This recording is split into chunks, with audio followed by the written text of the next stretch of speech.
Hello বন্ধুরা, আমার YouTube চ্যানেলে আপনাদের স্বাগত জানাই। এই ধরনের আপডেট পাওয়ার জন্য আমার চ্যানেলটি সাবস্ক্রাইব করে নিন আর পাশে থাকা বেল আইকনটি প্রেস করে দিন, যাতে পরবর্তী ভিডিও খুব তাড়াতাড়ি পেয়ে যান। আর গল্পগুলো ভালো লাগলে অবশ্যই লাইক করে দিন। ধন্যবাদ।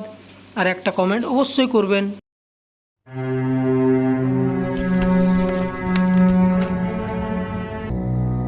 আমি ঔপন্যাসিক কেবল এইটুকু বললেই বলা হয় না। আমি উপন্যাস লিখে টাকা রোজগার করি, অর্থাৎ আমি যদি উপন্যাস না লিখি তাহলে আমার পেটও চলবে না। অর্থাৎ উপন্যাস লেখা আমার পেশা, কিন্তু এ পেশা বুঝি আর চলে না। বাড়িতে রোজ এত লোকের ভিড়, মাসিক পত্রের সম্পাদকের তাগাদা, চেনা অচেনা লোকের আনাগোনা, বন্ধু বান্ধবদের তাস দাবার আড্ডা, এইসব সামলাতে সামলাতেই প্রতিদিন কেটে যায়। যখন একলা হবার সময় পাই তখন আসে ঘুমের সময়। কাজেই কিছুদিনের জন্য কলকাতা ছাড়তে হলো। স্থির করলুম একখানা উপন্যাস না লিখে আর কলকাতায় ফিরব না। বিদেশে নিশ্চয়ই বাসায় এত চেনা অচেনা লোকের ভিড় হবে না। সিধে চলে গেলুম ঝাঝা জংশনে। একখানি ছোটখাটো বাংলো ভাড়া নিলুম। সকালে ও বিকেলে বেরিয়ে বেড়াই, দুপুর ও সন্ধেবেলাটা কেটে যায় উপন্যাস লেখায়। ভিড়ের ভয়ে বিদেশে পালিয়ে এলেও মানুষের সঙ্গ বিনা মানুষের প্রাণ বাঁচে না। ঝাঝায় এসেও ৩-৪ জন লোকের সঙ্গে আমার অল্প বিস্তর ঘনিষ্ঠতা হল। একজন হচ্ছেন মিসেস কুমুদিনী চৌধুরী। তিনি বিধবা। তাঁর স্বামী পেশাওয়ারে কাজ করতেন। স্বামীর মৃত্যুর পর থেকে তিনি ঝাঝায় এসে বাস করছেন। তাঁর সন্তানাদি কেউ নেই। ধর্মের তিনি খ্রিস্টান। আমার আরেকজন নতুন বন্ধুর নাম অমূল্যবাবু। এ ভদ্রলোকের বয়স হবে বছর 50। কলকাতার কোন কলেজে প্রফেসরি করতেন। এখন অবকাশ নিয়ে এইখানে বসেই লেখাপড়া নিয়েও দিন কাটিয়ে দেন। অমূল্যবাবু পরলোক তত্ত্ব নিয়ে সারা জীবনই যথেষ্ট আলোচনা করেছেন। মৃত্যুর পরে জীবের কি অবস্থা হয় তার মুখে সর্বদাই সেই কথা শুনতে পাওয়া যায়। এখানকার রেলের ডাক্তার গোবিন্দবাবুর সঙ্গেও আলাপ হলো। তিনি খুব সাদাসিধে ভালো মানুষ লোক এবং সন্ধে হলেই ভূতের ভয়ে কাতর হয়ে পড়েন। সূর্যাস্তের পর তিনি প্রাণান্তেও অমূল্যবাবুর বাড়ির চৌকাঠ মারাতে রাজি হন না, কারণ পাছে তাকে কাছে পেয়ে অমূল্যবাবু 2-4টে পরলোকের কাহিনী শুনিয়ে দেন। সেদিন সন্ধ্যের কিছু আগে আমি অমূল্যবাবুর সঙ্গে বসে বসে গল্প করছিলাম। কথা হচ্ছিল পৃথিবীতে সত্যি সত্যি পিশাচের অস্তিত্ব আছে কিনা। অমূল্যবাবুর বিশ্বাস পৃথিবীতে সেকালেও পিশাচ ছিল, একালেও আছে। আমি জিজ্ঞাসা করলাম, পিশাচ কাকে বলে? অমূল্য বললেন, প্রেতাত্মাদের আমাদের মতো দেহ নেই, এ কথা তুমি জানো। দেহ না থাকলেও দুষ্ট প্রেতাত্মাদের আকাঙ্ক্ষা প্রায় প্রবল হয়ে থাকে, কিন্তু দেহের অভাবে তারা সে আকাঙ্ক্ষা মেটাতে পারে না। তাই অনেক সময় দুষ্ট প্রেতাত্মারা মানুষের সুরক্ষিত মৃতদেহের ভিতরে গিয়ে আশ্রয় নেয়। তখন সেই মরা মানুষ জ্যান্ত হয়ে উঠে জীবিত মানুষদের ধরে রক্ত শোষণ করে। এই জীবন্ত মৃতদেহগুলোই পিশাচ নামে খ্যাত। অমূল্যবাবু এমন দৃঢ় বিশ্বাসের সঙ্গে কথাগুলি বললেন যে আমার গায়ে কাঁটা দিয়ে উঠল। আমি বললুম, প্রায় শুনতে পাই অমুক লোক রক্ত স্বল্পতা হয়ে রোগে মারা গিয়েছে। আপনি কি বলতে চান যে পিশাচরাই তাদের মৃত্যুর কারণ? অমূল্যবাবু বললেন, অনেক সময় হতেও পারে, অনেক সময় নাও হতে পারে। ঠিক এই সময় মিসেস কুমুদিনী অমূল্যবাবুর বাইরের ঘরে এসে ঢুকলেন। ঢুকেই তিনি হাসতে হাসতে বললেন, কিসের গল্প হচ্ছে? আমি বললুম, অমূল্যবাবু আমাকে ভয় দেখাবার চেষ্টা করছেন। কুমুদিনী একখানা চেয়ারের ওপর বসে পড়ে বললেন, ও ভূতের গল্প বুঝি? বেশ, ভূতের গল্প শুনে ভয় পেতে আমি খুব ভালোবাসি। অমূল্যবাবু বললেন, বেশ ভয়ানক ভূত কাকে বলে আমি তা জানি না, তবে আজ আমি পিশাচের গল্প করছিলুম বটে। কুমুদিনী খানিকক্ষণ নীরবে অমূল্যবাবুর মুখের পানে তাকিয়ে রইলেন। তারপর ধীরে ধীরে বললেন, আচ্ছা অমূল্যবাবু, পিশাচের কথা সত্যি আপনি বিশ্বাস করেন? অমূল্যবাবু গম্ভীর স্বরে বললেন, সত্যি বিশ্বাস করি। খালি তাই নয়, আমার ধারণা সম্প্রতি এই ঝাঝাতেই বোধহয় পিশাচের উপদ্রব শুরু হয়েছে। আমি চমকে অমূল্যবাবুর মুখের দিকে মুখ তুলে তাকালাম। কুমুদিনীরও মুখ ভয়ে ম্লান হয়ে গেল, কিন্তু সে ভাবটা সামলে নিয়ে তিনি বললেন, আপনার এমন গাঁজাখুরি ধারণার কি কারণ শুনি? অমূল্যবাবু স্থিরভাবেই বললেন, সম্প্রতি এখানে রক্তস্বল্পতা রোগে মৃত্যুর হার বড় বেড়ে উঠেছে। এর কোনো যুক্তিসঙ্গত কারণ খুঁজে পাওয়া যায় না। কুমুদিনী উচ্চস্বরে হাসতে হাসতে উঠে দাঁড়িয়ে বললেন, বেশ তো অমূল্যবাবু, আপনি একটা পিশাচকে বন্দি করবার চেষ্টা করুন না। অমূল্যবাবু অল্প স্বরে বললেন, সেই চেষ্টাই করব। ভূত না মানলেও ভূতের ভয় যে ছাড়ে না, অমূল্যবাবুর বাড়ি থেকে আসতে আসতে সে প্রমাণ ভালো করেই পেলাম। সন্ধ্যের অন্ধকারের ভেতর দিয়ে ফিরতে ফিরতে প্রত্যেক আনাচে কানাচে মনে হতে লাগলো যেন সত্যি সত্যি কোনো জীবন্ত মৃতদেহ আমার দিকে লক্ষ্য স্থির করে দাঁড়িয়ে আছে।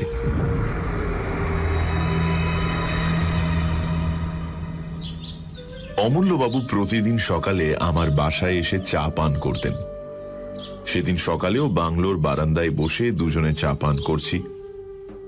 এমন সময় দেখলুম সামনের পথ দিয়ে ডাক্তার গোবিন্দবাবু কোথায় যাচ্ছেন। আমি চেঁচিয়ে তাকে এক পেয়ালা চা পান করবার জন্য আহ্বান করলুম। গোবিন্দবাবু, আজ চা খেয়ে যান। গোবিন্দবাবু কাছে এসে বললেন, চা পান করতে রাজি আছি, কিন্তু ভায়া শিগগির, আমার একটুও দেরি করবার সময় নেই। আমি বললুম, কেন আপনার এত তাড়াতাড়ি কিসের? গোবিন্দবাবু বললেন, মিসেস কুমুদিনী চৌধুরীর মালির ছেলের ভারী অসুখ, বোধহয় বাঁচবে না। জিজ্ঞাসা করলুম, কি অসুখ? গোবিন্দবাবু বললেন, রক্ত স্বল্পতা, অর্থাৎ অ্যানিমিয়া। অমূল্যবাবু চা পান করতে করতে হঠাৎ পেয়ালাটা টেবিলের উপর নামিয়ে রেখে বললেন, ডাক্তার, ঝাঝায় এত অ্যানিমিয়ার বাড়াবাড়ির কারণ কি বলতে পারেন? গোবিন্দবাবু বললেন, না, কিন্তু এই রোগের এতটা বাড়াবাড়ি দেখে আমি অত্যন্ত আশ্চর্য হয়ে গেছি।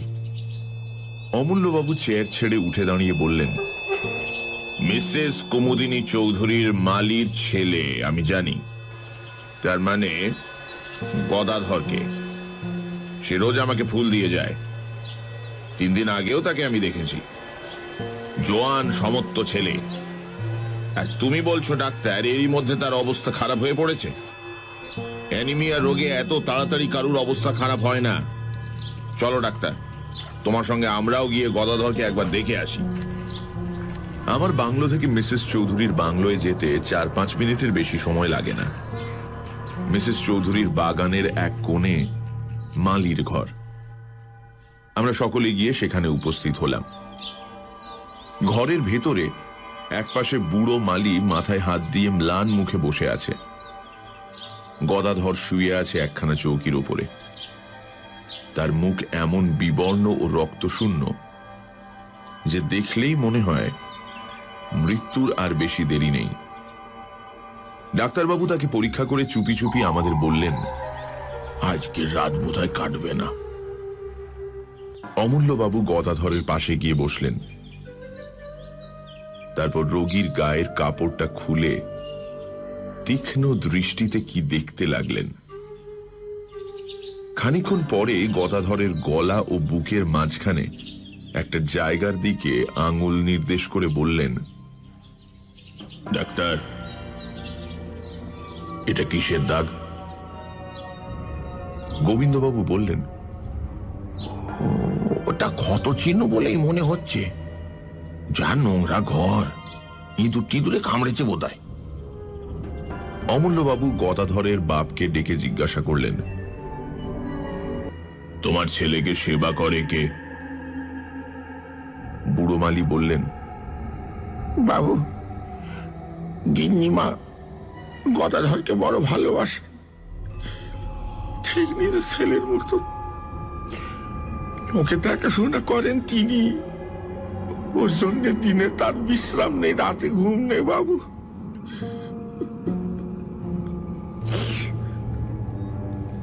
অমূল্যবাবু উঠে দাঁড়িয়ে দৃঢ় স্বরে বললেন, রোগীর ভালো রকম যত্ন সেবা হচ্ছে না। গদাধরকে আমি আমার বাড়িতে নিয়ে যাব। ডাক্তার, তোমার রেলের 2-4 জন কুলিকে ডাকো। গদাধরকে তারা এক্ষুনি আমার বাড়িতে নিয়ে চলুক। আমার বিশ্বাস একে আমি নিশ্চয়ই বাঁচাতে পারবো। অমূল্যবাবুর এই অদ্ভুত বিশ্বাসের কারণ কি আমরা বুঝতে পারলাম না। রোগ হয়েছে রোগীর দেহে, এই বাড়ি থেকে ও বাড়ি নিয়ে গেলে তার কি উপকার হতে পারে? যাক, কথাই কাজ করা হলো। গদাধরকে যখন বাগানের ভেতর দিয়ে নিয়ে যাওয়া হচ্ছে, সেই সময় মিসেস কুমুদিনী তার বাংলোর বারান্দায় দাঁড়িয়েছিলেন। আমাদের দেখে নেমে এসে তিনি বিস্মিত স্বরে বললেন, এ কি, কি ব্যাপার? গদাধরকে কোথায় নিয়ে যাওয়া হচ্ছে? অমূল্যবাবু বললেন, আমার বাড়িতে। এখানে ও ঠিক মতো সেবা আর চিকিৎসা হচ্ছে না। কুমুদিনীর 2 চোখে একটা ক্রোধের ভাব ফুটে উঠেই আবার মিলিয়ে গেল। ধীরে ধীরে তিনি বললেন, বেশ, আপনারা যা ভালো বোঝেন করুন। গদাধরের আরাম হলে আমার যে খুশি আর কেউ হবে না।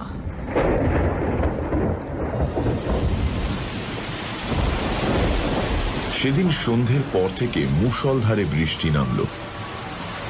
গাছপালার আর্তনাদ ও মেঘের গর্জনের সঙ্গে সঙ্গে পাহাড়ের উপর থেকে হুড় হুড় করে বৃষ্টিধারা নেমে আসার শব্দ শুনতে শুনতে আমি ঘুমিয়ে পড়লাম।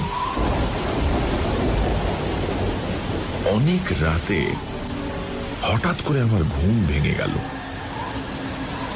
অন্ধকারে ধর্মড়িয়ে বিছানার উপর উঠে বসে মনে হলো জানলার সার্সির উপরে বাইরে থেকে কি যেন ঠক ঠক করে আওয়াজ করছে। প্রথমে ভাবলাম আমারই মনের ভুল। বাইরে তখনও সমান তোড়ে বৃষ্টি ঝরছে, বাজ ডাকছে ও ঝড় একেবারে হৈ হৈ করছে। এমন দুর্যোগে সার্সির উপর করাঘাত করতে আসবে কে? হয়তো ঝোড়ো হাওয়া ঘরের ভেতর ঢুকতে চায়।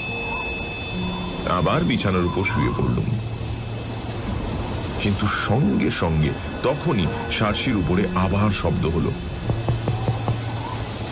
সবিস্ময়ে বিছানার উপর থেকে লাফিয়ে পড়লুম।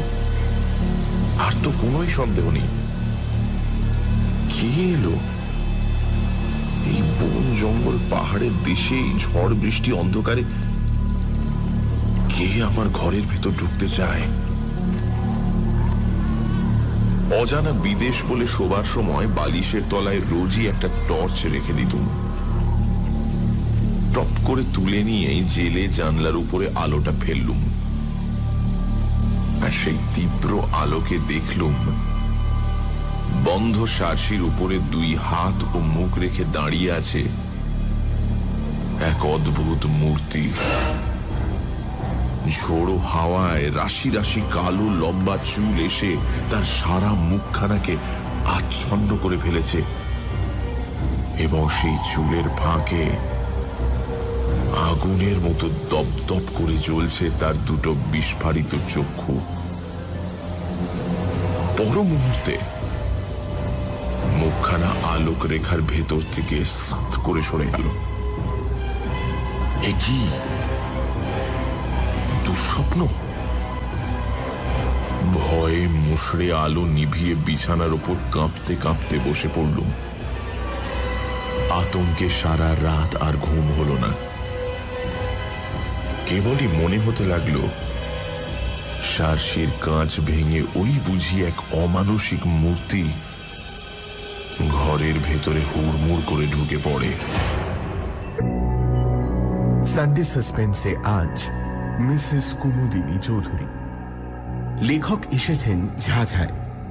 সেখানে তার সঙ্গে আলাপ হয় অমূল্যবাবুর, যিনি পরলোক তত্ত্ব চর্চা করেন। অমূল্যবাবুর ধারণা ঝাঝাতে ইদানিং পিশাচের উপদ্রব শুরু হয়েছে এবং সেই কারণেই অ্যানিমিয়ায় সেখানে বেশ কিছু লোকের মৃত্যু ঘটেছে। মিসেস কুমুদিনী চৌধুরীকে সেই কথা বলাতে তিনি বললেন, তাহলে অমূল্যবাবু একটা পিশাচকে বন্দি করবার চেষ্টা করে দেখুন। ইতিমধ্যে মিসেস চৌধুরীর বাড়ির মালির ছেলে গদাধর অসুস্থ হয়ে পড়ল। অমূল্যবাবু তাকে নিজের বাড়িতে নিয়ে এলেন। সে রাতে প্রচণ্ড ঝড় বৃষ্টির মধ্যে লেখক দেখলেন তার জানলায় কে ঠকঠক করছে। টর্চ ফেলে দেখলেন একটা ভয়ঙ্কর মূর্তি। তারপর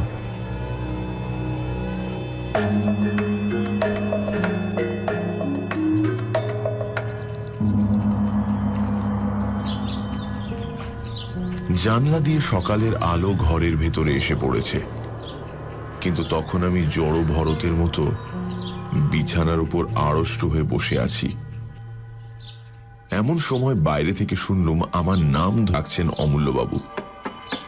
ও ভাই, আরে কি হলো? দরজা খোলো, কি মুশকিল? আশ্বস্তির নিঃশ্বাস ফেলে তাড়াতাড়ি উঠে দরজা খুলে দিলুম। অমূল্যবাবু ঘরের ভেতরে এলেন। আমি জিজ্ঞাসা করলুম, এত ভোরে আপনি? গদাধরের অসুখ বেড়েছে নাকি? অমূল্যবাবু বিছানার উপর উঠে বসে হাসি মুখে বললেন, অসুখ বেড়েছে কি? এই অল্প সময় গদাধর প্রায় সেরে উঠেছে। আমি সবিস্ময়ে বললুম, বলেন কি?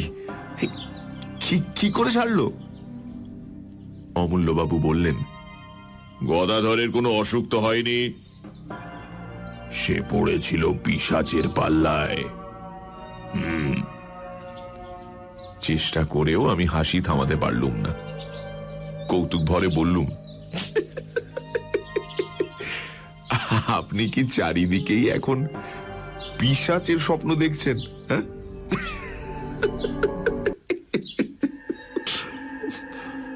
অমূল্যবাবু অটল ভাবেই বললেন, তোমার যা ইচ্ছে হয় বলো, আমি কোনোই প্রতিবাদ করব না। গদাধর কেন বেঁচেছে জানো? কাল দিন রাত তার শিয়রে বসে আমি পাহারা দিয়েছি বলে কারুকে তার ত্রিসীমানায় আসতে দিইনি। কাল রাতে আবার কেউ যদি তার রক্ত শোষণ করত, তাহলে আজ আর তাকে জীবিত দেখতে পেতে না। আমি সবিস্ময়ে বললুম, রক্ত শোষণ? অমূল্যবাবু, আপনি কি বলছেন? কে তার রক্ত শোষণ করত? অমূল্যবাবু কিছুক্ষণ স্তব্ধ হয়ে রইলেন। তারপর ধীরে ধীরে বললেন, তোমার ও কথার কোনো জবাব আগে আমি দেব না। কাল রাতে আমি সচক্ষে কি দেখেছি তোমার কাছে আগে সেই কথাই বলতে চাই। তুমি জানো আমার বাড়ি দোতলা। গদাধরকে আমি দোতলার ঘরেই শুইয়ে রেখেছিলুম পাহারা দেবার জন্যে। তার পাশে বসে কাল সারা রাত আমি কাটিয়ে দিয়েছি। কালকের রাতের ঝড় বৃষ্টির কথা তুমিও টের পেয়েছো বোধহয়। মাঝ রাতে ঝড় বৃষ্টির বেগ অত্যন্ত বেড়ে ওঠে। সেই সময় বই পড়তে পড়তে হঠাৎ মুখ তুলে দেখি জানালার ঠিক বাইরেই একটি স্ত্রী মূর্তি দাঁড়িয়ে রয়েছে। দোতলার ঘর, মাটি থেকে সেই জানালাটা অন্তত 20 ফুট উঁচু। সেখানে কোনো স্বাভাবিক মানুষের মূর্তির আবির্ভাব যে সম্ভবপর নয়, এ কথা তুমি বুঝতেই পারছো। আমি অবাক হয়ে তার দিকে খানিকক্ষণ তাকিয়ে রইলুম। ঘরের আলো তার মুখের ওপর পড়েছিল, তাকে দেখেই আমি চিনতে পারলুম। কে সে কিছু আন্দাজ করতে পারো? আমি হতভম্বের মতো ঘাড় নেড়ে জানালুম, না। অমূল্যবাবু বললেন, সে মূর্তি হচ্ছে মিসেস কুমুদিনী চৌধুরীর। কুমুদিনী খুব হাসি মুখে আমার দিকে তাকিয়েছিলেন। আমি তাকে দেখেই উঠে দাঁড়ালুম। তারপর সারসি খুলে খড়খড়ির পাল্লা দুটো বন্ধ করে দিলাম সজোরে। আমাকে বাধা দেবার জন্য মূর্তিটা তাড়াতাড়ি হাত বাড়িয়ে এগিয়ে এলো, কিন্তু বাধা দিতে পারল না। আমার মনে হলো জানলা বন্ধ করবার সময় তার ডান হাতখানা পাল্লার তলায় পড়ে চেপটে গেল। তারপরও জানলার উপরে আরো কয়েকবার করাঘাতের শব্দ শুনতে পেয়েছি, কিন্তু সেদিকে আমি আর ভ্রুক্ষেপও করলাম না। এখন বলো, আমার কথা পাগলের গল্পের মতো মনে হচ্ছে? হ্যাঁ,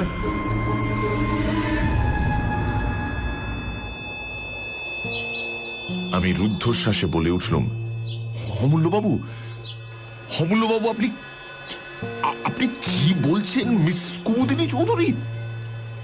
অমূল্যবাবু বাধা দিয়ে বললেন, শোনো, টেলিগ্রামে আমি আর এক খবর আনিয়েছি। পেশাওয়ারে মিসেস কুমুদিনী চৌধুরীর স্বামী মারা যান অ্যানিমিয়া রোগে, আর মিসেস কুমুদিনী চৌধুরীও তার মৃত্যুর 15 দিন আগে দেহত্যাগ করেছেন। আমার সারা শরীর কেমন একটা করতে লাগলো। টেবিলের একটা কোণ ধরে তাড়াতাড়ি চেয়ারের উপর বসে পড়লুম। অনেকক্ষণ পরে নিজেকে সামলে নিয়ে অমূল্যবাবুর কাছে আমিও কাল রাতে যা দেখেছি সেই ঘটনাটা খুলে বললুম। অমূল্যবাবু কি একটা বলতে যাচ্ছিলেন, কিন্তু হঠাৎ দরজার দিকে তাকিয়ে থেমে গেলেন। ফিরে দেখলুম বাংলোর সিঁড়ি দিয়ে বারান্দায় এসে উঠলেন মিসেস কুমুদিনী চৌধুরী। তাকে দেখেই সবার আগে আমার চোখ পড়ল তার ডান হাতের দিকে। তার ডান হাতে ব্যান্ডেজ বাঁধা। কুমুদিনীও আস্তে আস্তে অমূল্যবাবুকে আমার ঘরে দেখেই থমকে দাঁড়িয়ে পড়লেন। তার মুখে চোখে এমন একটা অমানুষিক বিশ্রী ভাব জেগে উঠল, যা কোনোদিন কোনো মানুষেরই মুখে আমি লক্ষ্য করিনি। তারপরেই দিকবিদিক জ্ঞান হারিয়ে তীরের মতন তিনি বারান্দার উপর থেকে নেমে গেলেন এবং সেই রকম বেগেই সামনের দিকে ছুটে চললেন। আমি দ্রুত পদে এগিয়ে গিয়ে চেঁচিয়ে উঠলুম, মিসেস চৌধুরী, সাবধান! Train, train! মিসেস চৌধুরী, আরে মিসেস চৌধুরী, সাবধান! ট্রেন! কিন্তু আমার মুখের কথা মুখেই রইল। আমার বাংলোর সামনে দিয়ে যে রেলপথ চলে গেছে, কুমুদিনী তার উপরে গিয়ে দাঁড়াতে না দাঁড়াতেই একখানা ইঞ্জিন হুড়মুড় করে একেবারে তার দেহের উপরে এসে পড়ল। ভয়ে আমি দু চোখ বুজে ফেললুম। সঙ্গে সঙ্গে শুনলুম তীক্ষ্ণ এক মর্মভেদী আর্তনাদ। তারপরেই সব স্তব্ধ। খানিকক্ষণ আচ্ছন্নের মতন দাঁড়িয়ে রইলুম। আমার চারিদিকে পৃথিবী যেন ঘুরতে লাগলো এবং সেই অবস্থাতেই শুনলুম অমূল্যবাবু বলছেন, স্থির ও ভাই, স্থির হও। ট্রেনে চাপা পড়লো ও কোনো মানুষের দেহ নয়, ও হচ্ছে কোনো পিশাচের আশ্রিত দেহ। ঝাঝার গোরস্থানে মিসেস কুমুদিনী চৌধুরীর দেহ কবর দেওয়া হলো।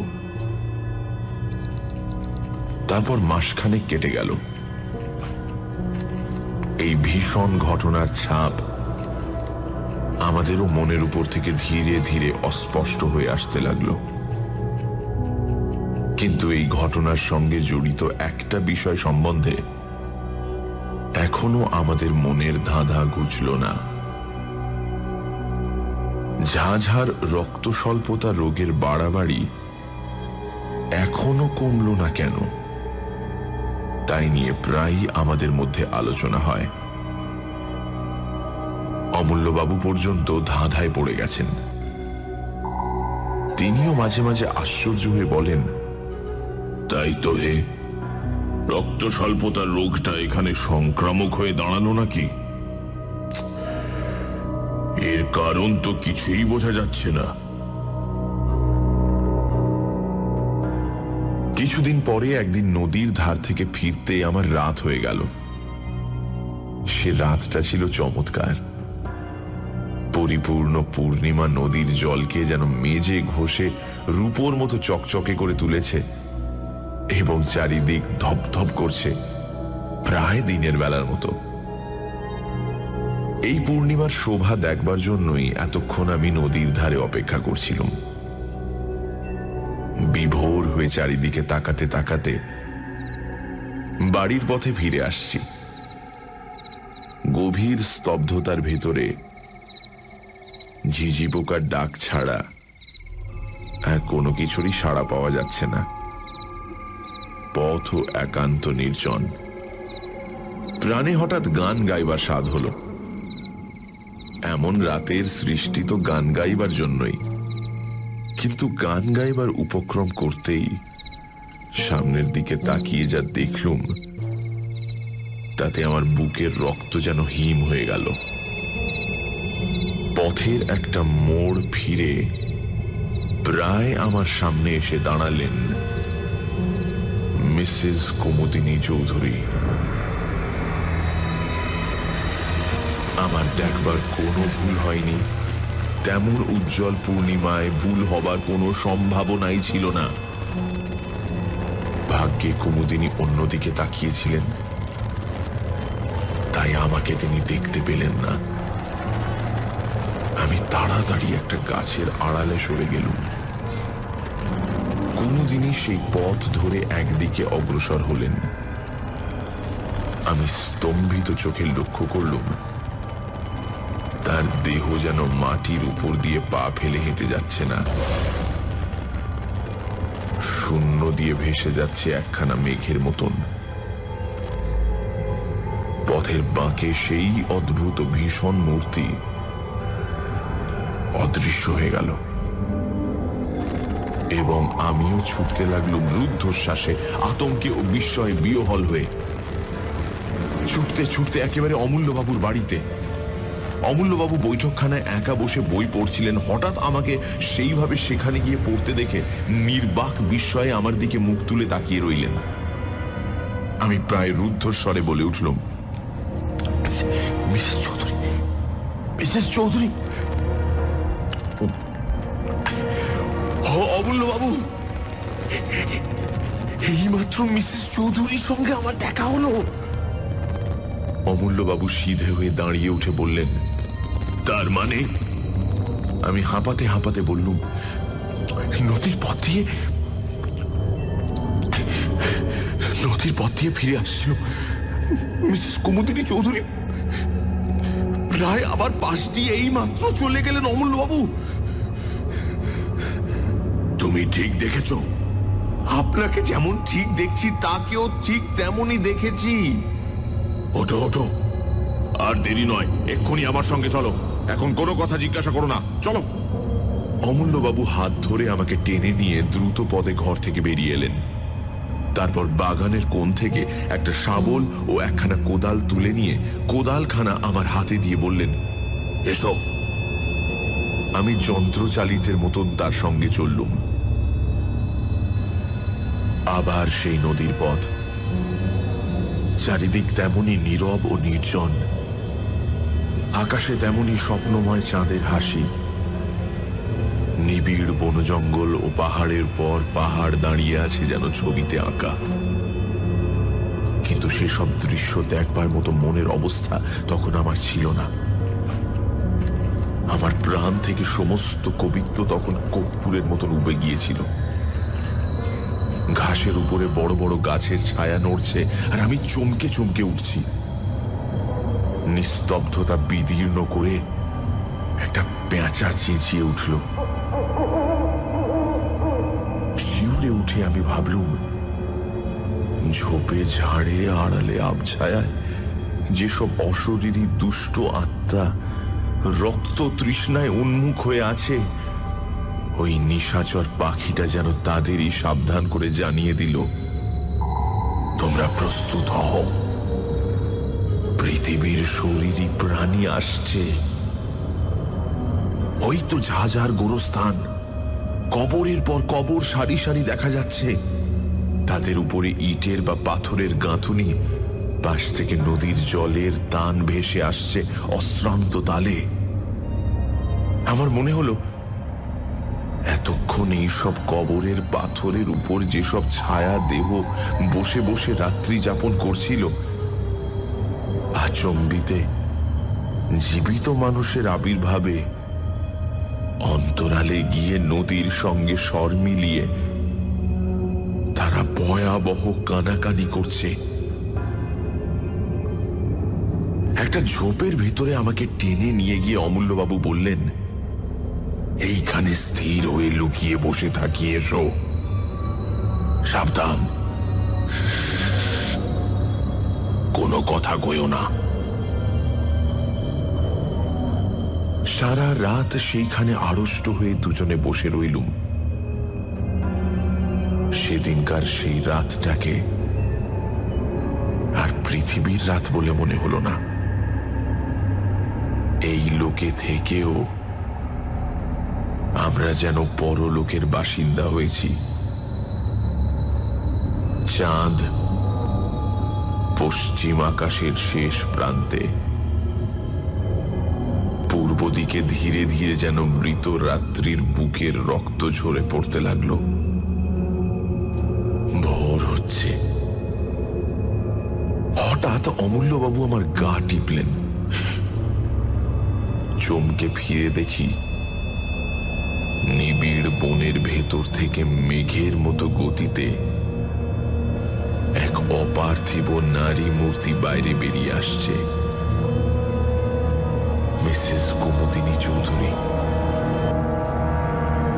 অমূল্যবাবু আমার কানে কানে বললেন, আজকে রাতের মতো পিশাচীর রক্ত পিপাসা শান্ত হলো।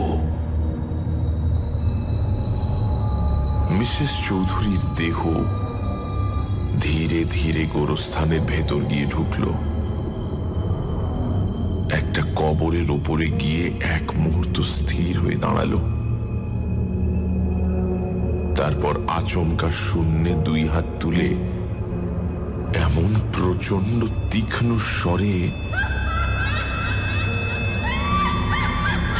হি হি হি হি হি করে অট্টহাস্য উঠল যে আমার সমস্ত বুকটা যেন বরফের মতো ঠান্ডা হয়ে গেল।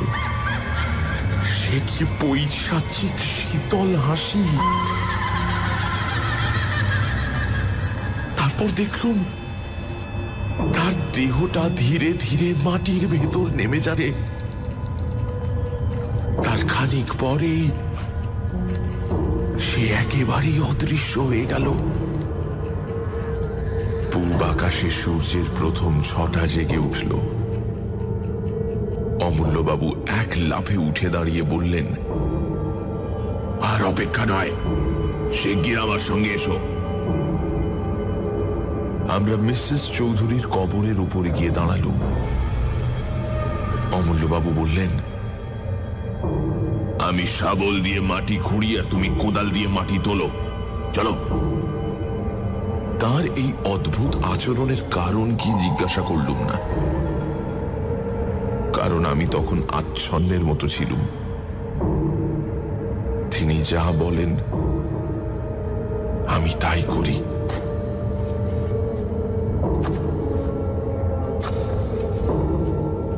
অল্পক্ষণ পরেই কফিনটা দেখা গেল। অমূল্যবাবু বললেন, দেখো, এইবারে আমি কফিনের ডালাটা খুলব, তারপর আমি যা করব তুমি তাতে আমাকে বাধা দিও না। শুধু এইটুকু মনে রেখো, কফিনের ভেতরে যে দেহ আছে সেটা কোনো মানুষের দেহ নয়। অমূল্যবাবু 2 হাতে টেনে কফিনের ডালাটা খুলে ফেললেন। আমি স্তম্ভিত চোখে দেখলাম কফিনের ভেতর শুয়ে আছে মিসেস কুমুদিনী চৌধুরীর পরিপূর্ণ দেহ। সে দেহ দেখলে মনে হয় না তা কোনোদিন ট্রেনে কাটা পড়েছিল। সেটা 1 মাস আগে কবর দেওয়া কোনো গলিত মৃতদেহ নয়। তার তাজা মুখ অত্যন্ত প্রফুল্ল ও তার ঠোঁটের চারপাশে তরল রক্তধারা লেগে রয়েছে এবং তার জীবন্ত চোখ দুটো সহাস্য দৃষ্টিতে আমার মুখের দিকে তাকিয়ে আছে।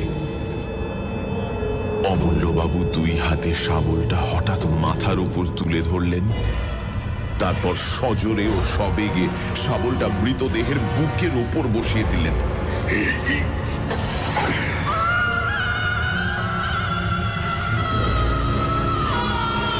ইঞ্জিনের বাঁশি